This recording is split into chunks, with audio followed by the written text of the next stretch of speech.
ये रिश्ता क्या कहलाता है कि आज के एपिसोड में हम देखेंगे कि कार्तिक सीरत से कहता है कि सीरत मुझे तुमसे कोई ज़रूरी बात करनी है, लेकिन पुलिस उसे मना कर देती है और सीरत कार्तिक से बात नहीं कर पाती और वह पुलिस उसे गाड़ी में लेकर चली जाती है। तभी कार्तिक उस गाड़ी के पीछे पीछे दौड़ता है और कहता है कि सीरत मुझे तुमसे ज़रूरी बात करनी है। तभी पुलिस वहां पर आकर कार्तिक को कहती है कि कृपया आप गाड़ी के पीछे मत दौड़े। तभी सीरत कहती है कि कार्तिक तुम चले जाओ। तभी कार्तिक कहता है कि मुझे सीरत की जान बचानी है, सीरत की बेल हो चुकी है। और तभी पुलिस कार्तिक के पेपर चेक करती है और वहां पर देखती है कि सीरत की तो बेल हो चुकी है। तभी कार्तिक को सीरत के साथ जाने दिया जाता है और कार्तिक से एक पेपर पर साइन करा लिए जाते हैं। तभी मीडिया वहां पर आती है और कार्तिक से कहती है कि आपको हमारे सवालों के जवाब देने ही होंगे। और कार्तिक उनकी बात न सुनकर सीरत का हाथ पकड़कर यह कहता है कि बुराई चाहे कितनी भी कोशिश कर ले, जीत हमेशा अच्छाई की ही होती है। कार्तिक सीरत को कहते हैं कि यह सच है कि तुम्हारी बेल हो चुकी है, तुम इस केस से जल्द रिहा हो जाओगी। कार्तिक यह कहते हैं कि बहुत कुछ करना है तुम्हें अपनी जिंदगी में, तुम्हें सबसे पहले शान से सर उठाकर जीना है, तुम्हें बॉक्सिंग का स्टार बनना है। और तभी मीडिया कहती है कि कार्तिक तुम्हें हमारे सवालों के जवाब देने होंगे। तभी कार्तिक कहता है कि मैं यही कहता रहूँगा कि सीरत बेकसूर है और उसने कोई गुनाह नहीं किया है। रणवीर की मौत सीरत ने नहीं की है और मेरा और सीरत का कोई भी अफेयर नहीं चल रहा है, हम दोनों केवल अच्छे दोस्त हैं।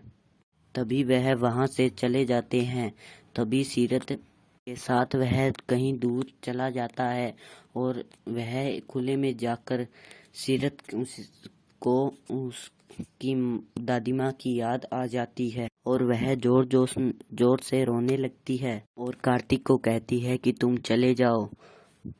तभी कार्तिक उसे कहता है कि मैं तुम्हें इस हालत में छोड़कर नहीं जा सकता हूँ। और तभी कार्तिक उससे बात कर कर सीरत को घर की ओर ले जाता है और वह गाड़ी में दोनों बात करते आते हैं और सीरत कहती है कि मेरी वजह से तुम्हारे घर में प्रॉब्लम होगी, मैं तुम्हारे घर नहीं जाऊंगी, चाहे तुम्हारे घर वाले कहें या ना कहें, मैं तुम्हारे साथ घर नहीं जाऊंगी, तुम्हारे बहुत एहसान है मुझ पर, मैं जहाँ कहीं भी जाऊंगी बस अच्छी हूँ, ठीक है, मैं कोशिश करूंगी। तभी कार्तिक कहता है कि मैं तुम्हें नहीं जाने दूंगा, मैं तुम्हें अपने साथ लेकर जाना चाहता हूँ मेरे घर। कार्तिक सीरत को घर में ले जाता है, लेकिन घर वाले पहले से ही सोच कर बैठे होते हैं कि अगर कार्तिक सीरत को लेकर आएगा तो मैं उसे घर में नहीं प्रवेश करने दूंगा और कार्तिक को भी घर से निकाल दूंगा। और तभी कार्तिक उसे घर पर लेकर आता है और तभी वह घर में नहीं प्रवेश करने देते। तभी कार्तिक सीरत को लेकर अपने और नायरा के लिए हुए एक घर पर ले जाते हैं जो उन्होंने पहले खरीदा था और सोचा था कि कभी मैं और नायरा इस घर में आएंगे, लेकिन ऐसा मौका ही नहीं मिला। लेकिन सीरत तुम यहाँ पर रह सकती हो। सीरत उस घर में प्रवेश करती है और रोने लगती है कि और कार्तिक को कहती है कि मुझे इतना एहसान मत कहो, तुम्हारी इसकी क्या फीस लगेगी मैं दे दूंगी। कार्तिक कहता है कि इसे मेरी फीस मत समझना और सीरत कहती है ठीक है। तभी कार्तिक के पापा का उसके पास कॉल आता है, वीडियो कॉल पे कार्तिक के साथ बात करता है। कार्तिक कहता है कि सीरत यहीं पर रहेगी। तभी कार्तिक के पापा उसे कहते हैं कि सीरत को यहाँ पर नहीं रहना है, अगर सीरत इस घर में रहेगी तो मैं उदयपुर छोड़कर चला जाऊंगा। और तभी कार्तिक का मन उदास हो जाता है। यही बात है सीरत सुन लेती है और सीरत कहती है कि कार्तिक तुम मुझे यहाँ पर मत लाओ, मैं चली जाऊंगी। तभी कार्तिक उसे यह समझाकर आता है कि तुम यहीं रहना, मैं थोड़ी देर में घर जाकर आता हूँ। तभी पीछे से सीरत उसे एक चिट्ठी लेकर लिख देती है और गिलास के नीचे टेबल पर रख देती है। और तभी कार्तिक जब बाद में घर में आता है तो सीरत वहाँ नहीं होती। कार्तिक ने उस सीरत को आवाज़ दी और पर भी नहीं, लेकिन वह सीरत चली गई थी।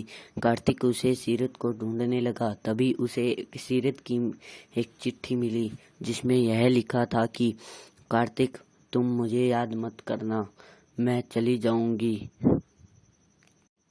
और मैं इस घर को छोड़कर चली जाऊंगी क्योंकि तुम मेरी वजह से तुम्हारी फैमिली में दरार आ रही है। मैं तुम्हारा शुक्रिया अदा कैसे करूं। और उसमें लिखा था कि कार्तिक मुझे ढूंढने की कोशिश मत करना, अगर मुझे मेरे अच्छे फ्रेंड हो तो।